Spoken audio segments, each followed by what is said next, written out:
Yun guys, ang ganda na. Nakabit na natin yung 400mm. Basta lagi nyo tatandaan kapag nagpalit kayo ng stock ng XRM, pag nag-upgrade kayo, maghanda na kayo ng pera kasi may mga part yan na hindi tutugma. Wala kang ibang choice kaya bibili ka. Yan. 3 days pa lang to sa akin. Ang dami ko nang binago dito. Yung swing arms, naka GRP na tayo. Shock natin ngayon is 400mm. Nag-upgrade ako noon 370 yung bago kong kabit kasi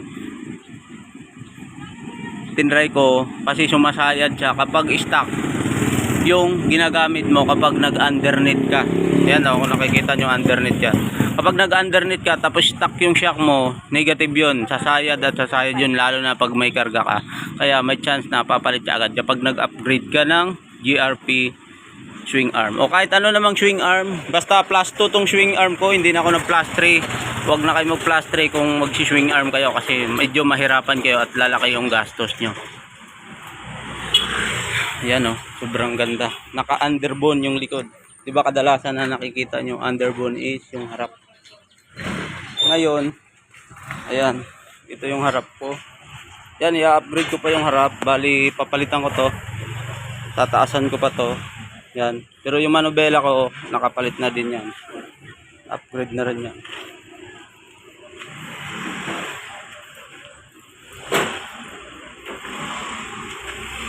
Basta kung may katanungan ka dyan, comment lang kayo sa comment section at masagot ko.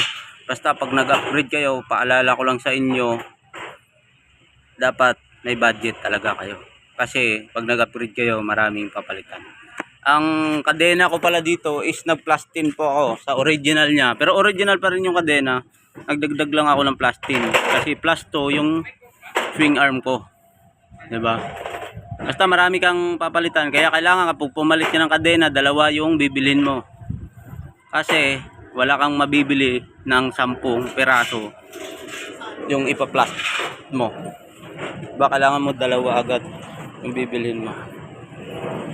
Ayun yan, binili ko yan buo. Yung kadena na to, sa original naman to, nabili ko to buo talaga.